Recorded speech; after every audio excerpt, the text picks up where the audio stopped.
Sama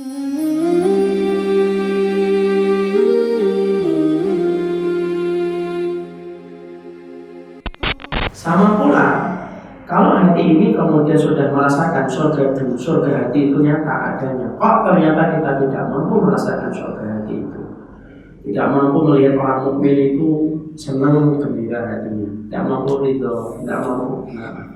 Kalau kita sedang tidak mampu merasakan surga hati pada kenikmatan penghambaan kita kepada Allah, yang salah bukan syariatnya Allah, yang salah bukan ibadah yang Allah tetapkan untuk kita kalau tidak membawa kenikmatan. Yang salah adalah kita mampu memiliki hati yang tidak sadar kalau hati yang kita miliki sedang sakit.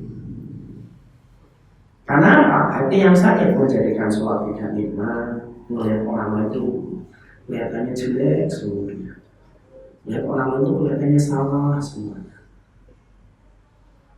Kalau kemudian hati kita lagi sakit, akhirnya kita tidak bisa untuk gimana? Tidak bisa menikmati yang halal, akhirnya justru menikmati yang haram. Karena sesungguhnya ketika hati yang sakit, dia tidak bisa membedakan mana ini makanan, mana ini ketaatan, dan mana itu keburukan. Sebagaimana lidah yang sakit tidak bisa membedakan mana yang enak dan mana yang tidak enak.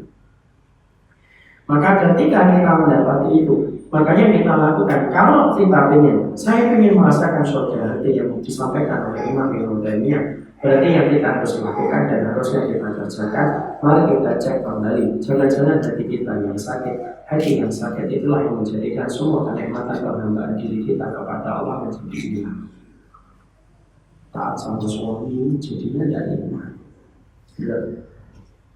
sabar sama anak susah, menghadapi kedoliman orang sesat jadinya. Padahal kalau kita kemudian mendapati hati kita sehat, apapun yang terjadi membawa kebaikan untuk kita. Didolimi orang,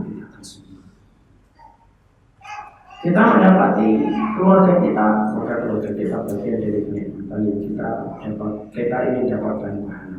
Maka itulah yang menjadikan kita. Kalau begitu, apa yang harus dilakukan supaya kita merasakan kenikmatan pada hati? Karena bisa jadi surga itu telah hilang lama, tapi kita tidak pernah mencari kembali. Dan kita ingin menjadikan surga kita hari ini, kita ingin menjadikan kembali, menjadikan kita kembali merasakan surga hati yang begitu nikmat dan kehidupan kita. Kenapa? Surga hati adalah hak bagi setiap orang yang beriman kepada Allah dan Rasul-Nya. Haknya bapak, haknya ibu, hak saya. Dan kalau kita tidak dapatin, ancamannya dengan berat. Surga akhirat yang kamu dapatin, kalau surga di dunia saja kamu dapatkan. Jadi kalau ada orang yang bisa merasakan kenikmatan sholat, kenikmatan taat, kenikmatan ridho, gimana dia akan bisa merasakan kenikmatan surga? Karena seluruh bangunan surga itu setiap injinya itu terbangun atas semua ketaatan yang kita lakukan di dunia. Nah, kalau ketaatan itu tidak pernah kita nikmati, dan bangunan kita di surga itu terbuat dari apa? Kalau penjelasan panjangnya dari perkataan Ibnu Taimiyah kan begitu. Semua bangunan surga itu dari ketaatan. Dari itu ada sholat, ada zikir, ada sabar, ada qanaah, semuanya itu bangunan kita di surga. Nah, kalau kemudian kita sudah paham bahwasanya setiap partikel dan setiap inci dari bangunan surga itu terbuat dari ketaatan di dunia, kok saya, ibu, bapak, naudzubillah min dzalik, ditakdirkan tidak bisa menikmati ketaatan dalam penghambaan diri kepada Allah. Dan terus modal kita membangun surga kita di akhirat itu dari apa? Kalau kenikmatannya tidak ada. Makanya kalau ada yang pernah berkata kepada ulama, saya tidak nikmatin sholat. Ulama itu menjawab, anak khawatir kalau kamu tidak nikmatin ibadahmu, kamu tidak bisa nikmatin surga di akhirat. Perkataan itu pernah disampaikan oleh seorang ulama ketika dia dicurhatin oleh seseorang. Lalu orang itu bertanya kembali kepada ulama tersebut, dan terus apa yang saya lakukan? Belajarlah menikmati ibadahmu. Karena kenikmatan ibadah yang kamu didapatkan di dunia menjadi suatu kenikmatan di akhirat. Masya Allah. Demikian, tapi ternyata itu benar adanya. Makanya inilah yang menjadikan kita kalau gitu, kita harus mengobati hati segera. supaya betul-betul kenikmatan surga itu kita peroleh dan kita dapatkan dalam kehidupan kita. Supaya betul-betul kita jumpai, supaya kita dapatkan dalam kehidupan kita, bahwasanya kita betul-betul ingin hidup ini bukan hanya rumah yang kita tuju, yang kita inginkan. Kalau nurutin rumah tidak ada habisnya. Tapi yang kita tuju adalah bagaimana kita mendapatkan pada kenikmatan setiap ibadah yang kita kerjakan. Dan itu hanya menjadi tujuan yang terbesar hidupnya kita. Sampai ditanya di ilmu, dakwah, itu salah satunya untuk mendapatkan kenikmatan pada hari ini. Sekarang, kalau begitu Ustaz, hati kita sakit. Oke, kita semuanya sepakat. Oke, kita hatinya sakit. Terus ngobatin hati yang sakit bagaimana? Maka ternyata ada yang menarik apa yang disampaikan oleh Imam Ibnu Jauzi. Mengobati hati yang sakit itu ternyata sama sebagaimana mengobati jasad yang sakit. Dan ini merupakan salah satu perkara yang kita bisa realisasikan untuk mengobati hati yang sakit. Karena kalau hati sudah sehat, maka dia akan merasakan muara kenikmatan pada setiap penghambaan dia kepada Allah. Makanya memperhatikan kondisi hati kita untuk sehat kembali itu penting, lebih penting daripada semua ikhtiar yang kita lakukan pada urusan duniawi dan urusan fisik kita. Maka kalau kita mendapati, para ulama lalu mengatakan ngobatin hati yang sakit itu sama dengan mengobati jasad yang sakit. Jasad itu kalau sakit, apa yang dilakukan dokter? Kita perhatikan. Kita ini kalau sakit badannya, kita datang ke dokter. Dokter itu akan setidaknya memberikan kepada kita 3 tahapan ketika mengobati kita. 1, kita datang ke dokter. Sakit apa Pak? Mencoba ya saya waktu itu. Ini biasanya penyakit di atas 40. Kalau saya 50. Kita belum 40. Maka dokter yang pertama akan mengatakan kepada pasien, kamu istirahat ya. Bapak harus istirahat. Bapak kemudian tidak perlu Bapak istirahat. Bapak kemudian ambil cuti, liburan, rekreasi. Kenapa? Karena recovery tubuh yang sakit itu pertama kali harus dilakukan dengan mengistirahatkan fisik. Jangan terlalu banyak pikiran Pak. Pola pikir itu sangat menentukan proses kesehatan kita. Diistirahatkan Pak. Sudah Pak, ambil cuti 3 hari. Saya kasih tulisan berapa perlu cuti 3 hari. Kalau pasien ngomong, saya nggak bisa dong. Saya orangnya berkerumun. Biasanya dokter akan berkata, ya sudah Pak, kalau besok Bapak mati saya nggak perlu jawab. Biasanya dokter ngomong gitu. Walaupun dokter nggak begitu sih, mungkin begitu. Kenapa dokter menyarankan untuk istirahat? Karena semua penyakit itu butuh istirahat. Makanya ada rumah sakit, tempat istirahat. Karena kalau dipaksa di rumah, kenapa para dokter biasanya tidak mengizinkan orang di rumah? Kalau di rumah pasti kadang-kadang nggak istirahat.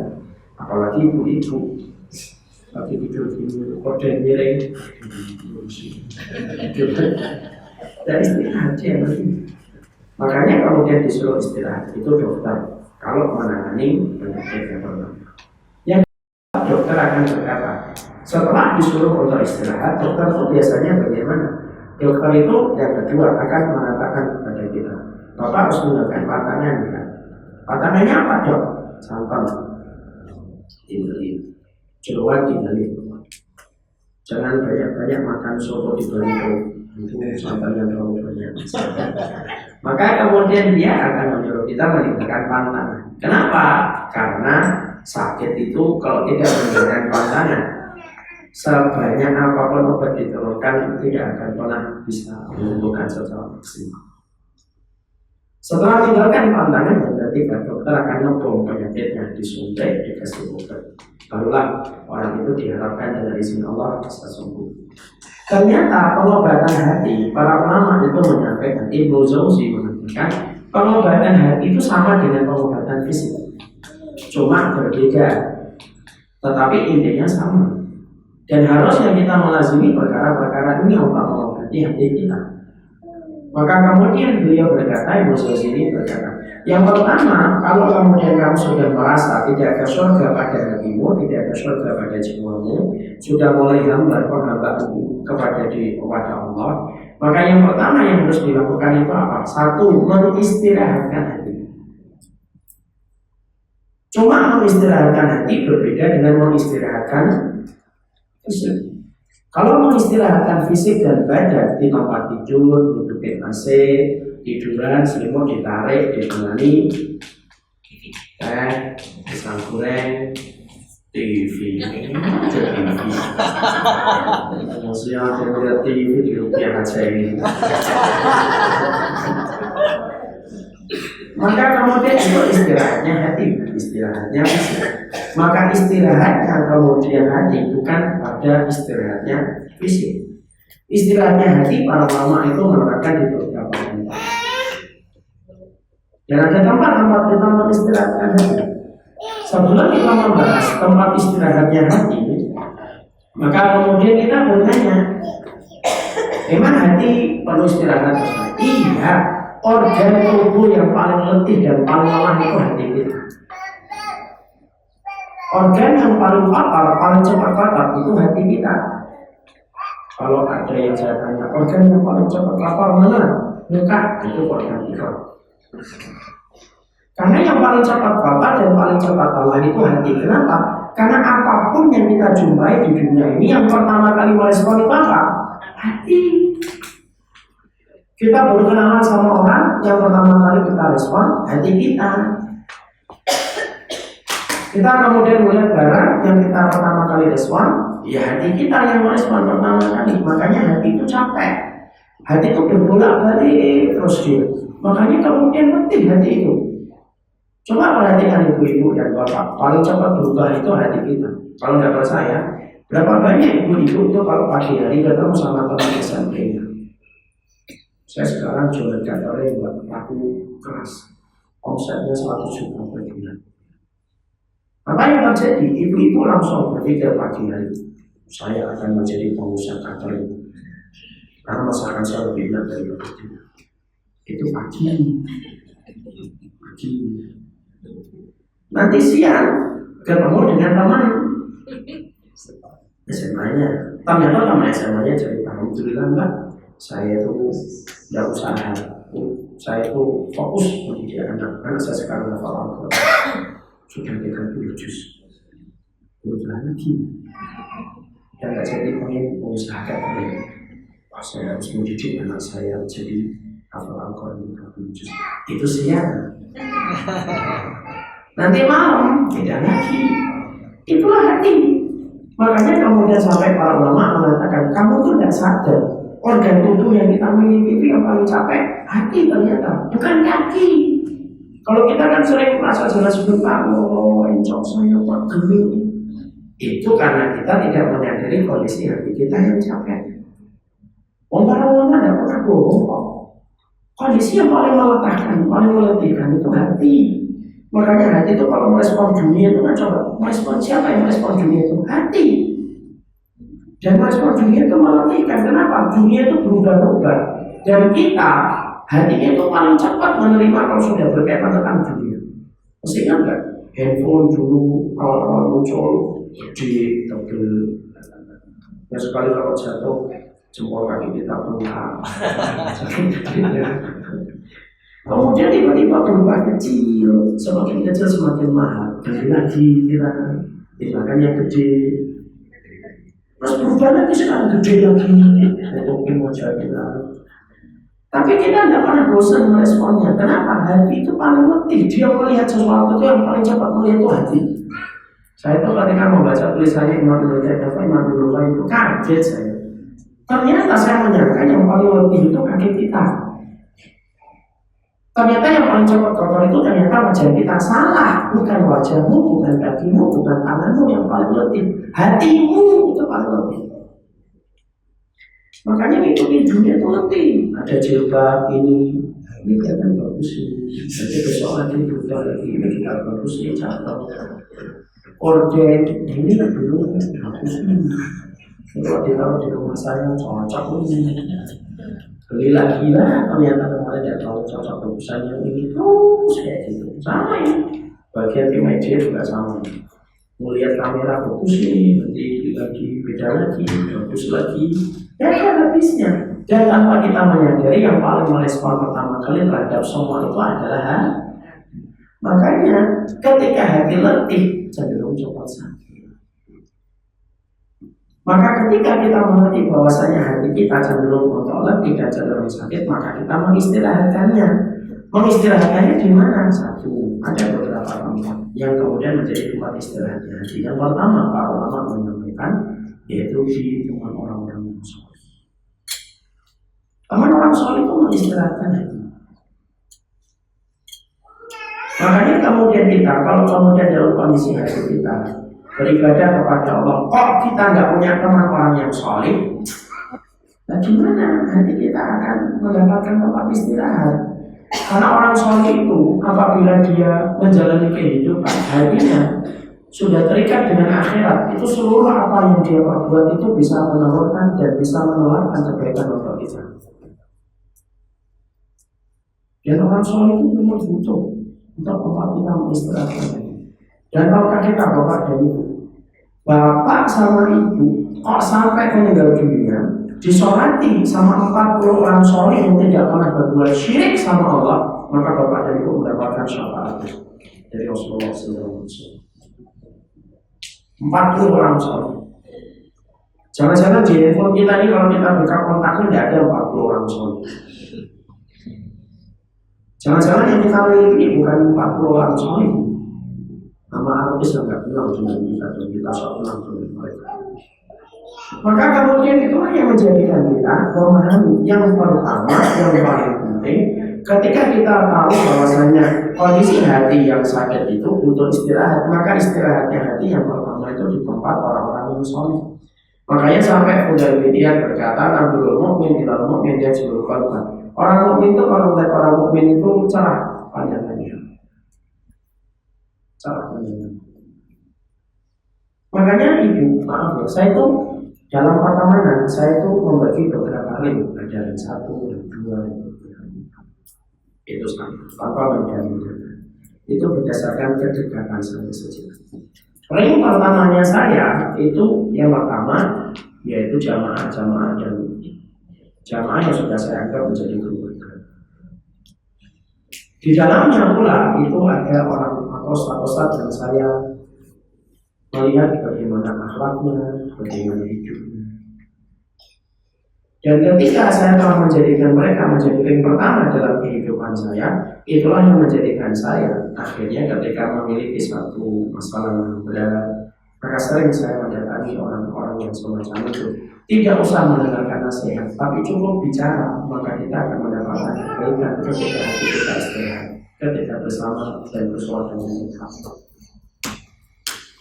Benar nggak Bapak dan Ibu ketika bersama orang solih, pikirannya itu melayang-layang kepada sesuatu yang sifatnya negatif. Makanya saya itu sampai kadang-kadang entah 3 bulan, 4 bulan, itu lalu datang kepada ustaz-ustaz yang saya cintai karena Allah. Saya datang ngobrol, mereka menceritakan tentang bagaimana perjalanan dakwahnya, menceritakan tentang persoalan keluarganya, solusi-solusi yang mereka jumpai dalam kehidupan. Itu cukup akan menjadikan kebaikan pada hati kita. Ketika kita sudah berkumpul pada tempat-tempat itu akan menjadikan hati kita mendapatkan kebaikan untuk istirahat.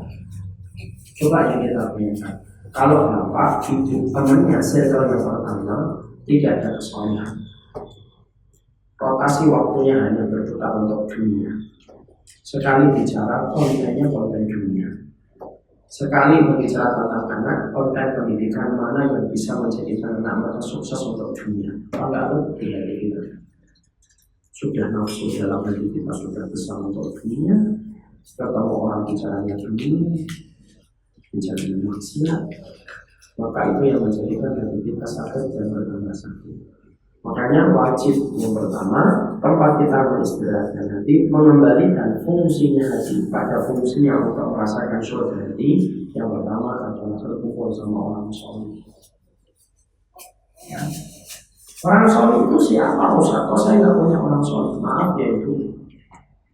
Kalau bapak dan ibu yang memiliki orang soleh dalam lingkaran pertama yang ibu dapatkan dalam kehidupan dan bapak jumpai dalam kehidupan, ingat ya, Allah itu selalu mempertemukan kita dengan apa yang menjadi kecondongan jiwa kita. Saya ulangi lagi.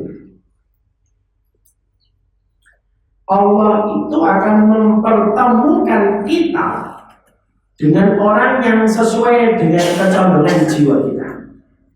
Kalau jiwamu untuk akhirat, Allah tidak mungkin mempertemukan kamu dengan orang yang banyak cinta sama dunia. Demi Allah.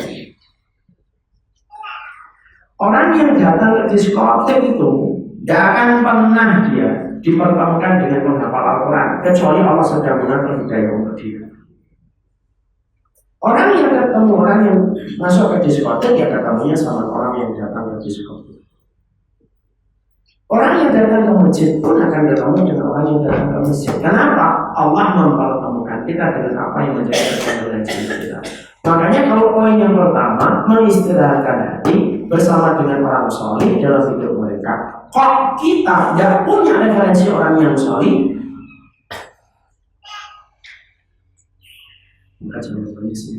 Tanya sama Allah, dosa apa kita sampai tak punya orang soleh? Gimana kita tak punya orang soleh itu?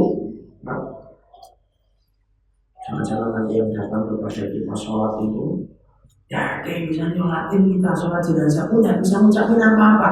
Allahu Akbar dia, Allahu Akbar dia, Allahu Akbar dia, Allahu Akbar dia. Dia sholat sih, tapi tidak bisa mengucapkan apa-apa karena tidak ada kriteria kesolehan pada hatinya. Nah terus gimana?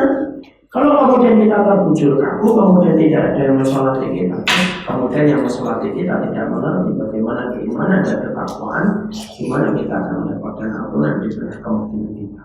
Makanya yang pertama mengistirahatkan hati adalah kesembuhan soleh.